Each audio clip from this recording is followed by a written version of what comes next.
Tao, kailangan natin balikan yung mga life lessons mo eh. Kasi nakikita ulit natin na nagbabalik si Kirk with the Hilda.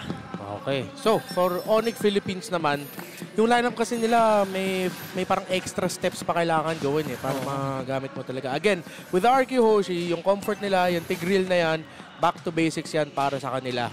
Flicker, Implosion, the counter engage, yung counter go. Pero Onyx Philippines gusto nila mag-go kagad dito. Binibigyan si Idok pero si Susujin pumasok. King Kong matataba ng mga damage at saka si Brusco rin pero mag-out.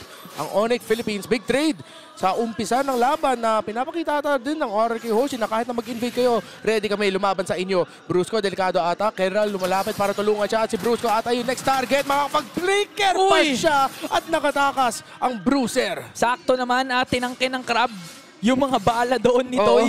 Thank you, Crab. Ang galing. Pwede pala yun? Gagawin mong shield yung Crab. Iba ka na, Brusco. Pero still, a flicker was burnt by Brusco. Battle spells ng RQ Hoshi still complete. And yung over-aggression ng Onyx Philippines, in-expect kasi ng Kingdom. Sabi nila, teka lang, yung kaharian namin, exit muna. Hindi kayo pwede makapasok basta-basta lang. Okay, so Onyx Philippines, naramdaman nila na pag mag-aggro dito si Brusco, yung malalim na positioning, kaya mag-counter dito ang RQ Hoshi, mahuli ata dito Super Friends, pero ginamit na niya yung Purify niya. Brusco, mapupula doon. King Kong pumasok doon sa likod at kailangan mag-back ng RQ Hoshi. Back and forth yung trading nilang dalawa sa pagkuha ng damage. Parating na natin yung mga XP lanes natin. 4 kaagad ang nandito. Trying to get control over the mid lane dahil meron ng major objective once again up for grabs. First Turtle so far in 2 games. So Tsujin has been dominating the neutral objectives pero si Kirk hindi takot lumaban sa tatlo. Dahil kinasala yung Glorious Pathway at naagaw pa nga ni King Kong ang unang pagong. At ito yung sinasabi natin para sa Onyx Philippines. Gusto nila si King Kong maka-first blood bago mag-3 minutes at mukhang si Dairen naman yung habulin dito ng Onyx Philippines. Makakatakas ba yung kabayo? At nakasipa pa si Brusco! Nasipa niya si Rins! Double kill para kay King Kong! And will that be a third? It is! Triple kill para sa The Beast! Nakakamiss makita na ganito kaaga, ganito nakalakas si King Kong. 3-0-0 with the Suyo. Talagang sulit na sulit yung early game dahil si Kirk, maski si Kirk na ako inipit. Binigay pa nga kay King Kong. 1, 2, 3, 4. Wala pa nga 3 minutes. 4 na kaagad ang napatay. 4-0 para sa Onyx Philippines. At ngayon, nakuha na nila yung condition. Nilapag na natin yun sa draft. The early kills, first 3 minutes. At nabigay yun yung RRQ Hoshi. Talagang sinulit nila yung fact na for the first 3 minutes hindi pa level 4 si Idok. Ano sila parang unligo sila as long as wala pang implosion, hindi takot si Brusco. Dahil again, may mga pang-out siya with Legit Kundo and pang-initiate din. At the same time, kahit wala pang sipa. And King Kong na talagang bumabalik sa kanyang basics na hindi na lang jungle creeps yung kailangan kong i-farm. Maski yung heroes ng RRQ Hoshi, ginagawa niyang jungle creeps. Of course, alam naman din natin si Cho may konting CC immune yan sa paggamit niya ng second skill. And of course, for Super Friends, feeling ko ngayon, pinakamasaya ngayon si Super Friends. Uy, ganito pala yung feeling na pwede na mag-purify kontra sa Tigreal. Sabi ni Friends, ganito pala yung feeling mag-Joshin. Ang tagal niya kasi hindi nagagamit pero si Kirk medyo malalim ata dito. Na-force out kagad niya yung Glorious Pathway at go signal na nga ata para sa Onyx Philippines. At si King Kong umaamba na. Ready yan na pumasok anytime pero information received from Idok. Alam niya kung saan nagtatago pero si Brusco walang takot. Talaga namang sinipa pa rin si Idok. Ito ba yung pinagpalit nyo sa akin? Pero si Idok bumabalik. Hindi naman tumama yung Spear of Destruction ngayon pero wala pa naman namamatay. Nakubo King Kong. Nahabol niya doon si Brusco pero nakatakas pa rin naman si Brusco. Susujin pala pero si King Kong inahabol ngayon si Susujin. Nakapag-shadow out. Teka lang. May si Super Friend tutok pa pero si Susujin pala ang nawala sa mapa. 5 kamote pa rin para sa Onyx Philippines. Matagal na trade yun pero Onyx Philippines pa rin ang nagwagi. Si Susujin, ginawa na niya yung lahat para mahabol doon si King Kong. Pero sabi ni King Kong, my turn, locked in, Hayabusa. At nakuha niya yung 5th kill niya. 5-0-0 para kay King Kong. Sabi niya kasi wala kasi ako sa top kill, kill scoreboard ng Mobile Masters. Gusto ko makapasok dyan ngayon. Pero Onyx Philippines, 3.2k gold lead. Second Turtle up for grabs. They have full control over the early game. Hindi na nga makapag-setup si Idok dahil inuunahan ni Brusco with the way of the Dragon Kicks. Tignan natin kung anong sagot ngayon ng RRQ Hoshi dahil parang top lane ang pupuruhan ni Susujin. Okay, Onyx Philippines, walang contention doon ng RRQ Hoshi sa pag-take ng pangalawang pagong sa laban na ito at sobrang kontrolado na ng Onyx Philippines. Naghahanap na lang ng RRQ Hoshi yung counter initiation, yung counter punch na kung saan magaling ang isang Tigreal, yung Flicker Implosion na pag nag-set si Brusco, sasagot kaagad si Idok sa mga backliners ng Onyx Philippines kung hindi sila mag-ingat sa positioning nila. Pero so far, malinis ang takbo ng laro ngayon para sa Super Fam. Madaya yung combo ng Cho tsaka Jusin. Imagine mo, pa-legit kundo mo, tapos pag pinaliguan ni Super Friends, kahit hindi mo i-Way of the Dragon, parang sumipa ka na rin nun pag naangat ni naangat ni Super Friends Only airtime makukuha mo dun Oo, parang kumobi sa ere kahit kahit gano'n naman. Yung pogi sa ere pero masakit pala para sa'yo. Masakit pala no. Yun yung kailangan isipin ngayon ng RRQ Hoshi. Pag nasa ere ka, delikado ka.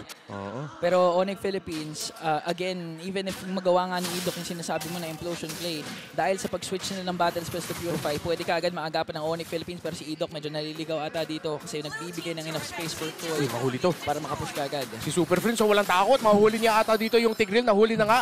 At Onyx Philippines, hinahabol nila. Pero si Susujin dito, 2v1. Grabe, hindi makapag-farm. Si Susujin, hindi siya makapag-purple. Si Idok, wala doon na. Super Friends, pumasok ka so deep by Kelra. 6-0 na ang umpisa dito para sa Onyx Philippines. Pero yung pagpasok ni Rins, delikado dito para sa Onyx Philippines. Dairen pumasok na Glorious Pathway pero nakapag-purify naman dito Super Friends. Susujin pumasok ni Raman. May Wiggy Shadow Kill para makatrade this time. Pero si Kirk sinusok up yung damage. Hindi pa nga ata sila sa boss. Si King Kong kinakat off yung exit route nila. Susujin tinatry talaga makatakas kay Kirk pero parating na ang Beast. King Kong pumasok na with the washing machine. Pulabakas pa rin si Rins. Ngayon na magiging trade na lamang si Dairen pero go signal ata para ka ng Susujin. Teka lang, masyado masakit. Nakaisa na naman. Kirk is gonna fall down. Para si Kailar nag-rat-rat-rat-rat-rat yung kabayo nakawala. Okay, yung Torres sa gitna.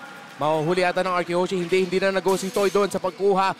Good response na nanggaling sa RRQ Hoshi. Medyo lumalim ang Onyx Philippines. Wala daw yung mga miyembro ng RRQ Hoshi na kontihan lang sila unti ng damage. Onyx Philippines still in control pero ngayon pinapakita ng RRQ Hoshi. Uy, parang nararamdaman namin na kaya na namin lumaban sa inyo, Super Fam.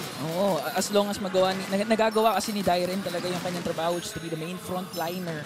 And hindi naman siya basta-basta biglang nababurst down kaagad ng Onyx Philippines. So if ganun yung maging trajectory ng pag-clash ng RRQ Hoshi, magiging madali din naman ang buhay nito at chance to deal out the damage. Ngayon, sila pa nga ang nauuna sa Turtle. Dairen, na-force out na ang kanyang Glorious Pathway sa Brusco. Galing sa likod, nasipa niya si Susujin. Pero nakapag-uwi Shadow Kill, hindi naman tumama yung Spirit Destruction na nakuha pa nga ni Susujin yung Turtle. Brusco ata ang mapupuruan dito. And a quick response from RRQ. Ito yung sinasabi natin para sa RRQ Hoshi, yung counterplay nila, counter go at Onyx Philippines. Kailangan nila alagaan yung Torre nila sa gitna ng mapa. RRQ Hoshi, hindi pa sila bibitaw. Super Prince King Kong nandito. Meanwhile, si Kelra, nagtrabaho lang siya dun sa top lane. Nagsisplit type na naman to. Gold Standard, the Moskov. Okay. Hingang malalim dahil mukha namang hindi pa paapalag ang ating dalawang kupunan. Onyx Philippines still has a 3.2k gold lead. But again, unti-unti nang napipigilan ng RRQ Hoshi. That was a good play attempt from Brusco na nasipa niya si Susujin. Galing sa likod during that turtle take, but fortunately nakapag-Wiggy Shadow Kill pa siya at nakuha pa niya yung turtle and the kill on to Onyx Philippines. Pero Onyx Philippines still has good control over this mid lane, pero ito na, bumabalik na tayo sa ube ng RRQ Hoshi. 5 members nandyan sa gitna, Delix to para kay Kirk. Pero pula doon si Rins, papasok na kagad dito si Kirk, yung heal doon sa likod. SOD dito tama, pero papasok ba dito si Kelra? Pumasok na nga, full on team fight, pero si Kirk ata yung maiwan dito. Super Friends, binigyan masyado. Isusujin na kailangan mag-back ng Onyx Philippines.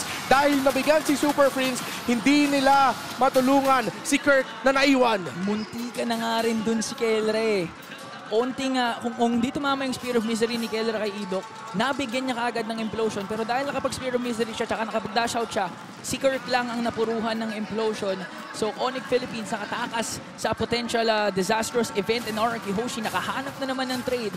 Toy given a lot of space. Pangalawang Torre na yan nang papabagsak niya. Counter punch ang ginagawa dito ngayon ng Kingdom. Kahit nakuha man ng Onyx Philippines yung magandang umpisa, 6-0 yung start, nakakahanap ng bawi ang RRQ Hoshi. Ngayon, Onyx Philippines RQ nagkitaan sa may ilog. Unang Lord ng laban ata magde-decide kung sino talaga ang mananalo dito sa mid to late game phase. First Lord, magiging sobrang impactful to para sa resulta ng laban. Dalawang purifies for both teams available pa, pero kailangan tandaan na si Brusco at si Idok may flicker. So we can expect an amazing play na naman, but Onyx Philippines wala kasing pressure sa kanila na i-rush to yung Lord na to dahil sa opposite lane pressure na pinapakita ngayon ni Kelra na inagapan din naman ni Toy. So eventually, pwedeng yung Lord Dance na to mapunta sa Onyx Philippines.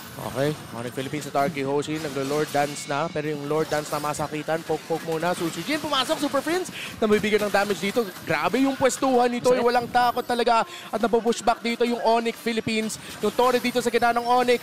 Arky Hoshi, yun yung gusto nila, yun yung target nila. Si Kirk nagpakita dun sa backline pero walang pake yung Arky Hoshi. Gusto lang talaga nila yung Torre pero hindi pa rin nila nakukuha. Si Kelra nagsisplit push pa doon sa taas. Pero napauwi si Super Friends tsaka na rin si Brusco. Although na-save nila yung mid lane turret nila, Arky Hoshi again may control pa rin sa mid lane. Alam naman ni Kirk na meron doong nagtatago at any given moment pwede ulit pumasok si Ido kaya may flicker pa nga yung Tigreal with the implosion. Tuloy-tuloy lang talaga ang pag-split push doon ni Kelra. Crucial na dapat tumama ang SOD dito ni Gold Standard if ever man magkakaroon tayo ng 5-on-5 clash. Kung gusto marinig ng Onyx Philippines yung 1, 2, 3, dapat tumama yung spear ni Kelra.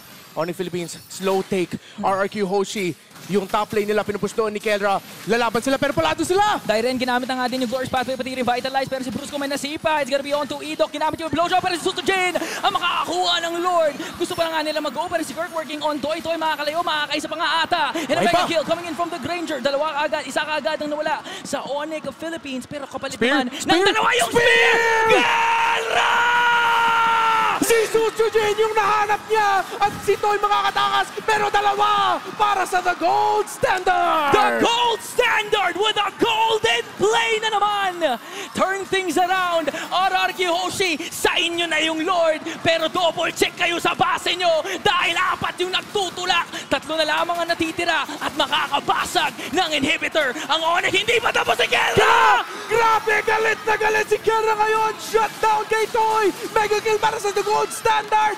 Godlike kay King Kong at Onyx Philippines! Isang play! Isang moment na paikot nila yung laban! Kahit anong torneo pa to, pag si Kelra ang naglalaro, kailangan nyo siyang respetuhin. And Onyx Philippines, wala nang Lord. Minions onto the middle lane. Si Ito nakapag-setup dito pero magiging sapat ba yun dahil si Kelra nakakaisa na naman? Okay, magtatower lock naman yung Onyx Philippines pero wala silang minion wave. Na-clear ng Arky Hoshi, nakakapag-defense pa dito naman. Ang Kingdom, Super Fam, ayaw bumitaw. May minion sila, lalaban sila. Tingnan na natin kung matatapos nila. Toy, nabuhay na nga din dito, working on the minions. Isang siege minion na lamang ang natitira at makaklear din naman nila kaagad. So Onyx Philippines, respeto malala. Pero sabi nila, teka lang, may minions na nandyan. Nag-conceal na nga din ang Onyx Philippines. Brusco, rins ang kanyang target. Si Dairen nagsukap ng damage pero hindi sapat. Nakasiba pa nga si Brusco. And it looks like it's gonna be a 2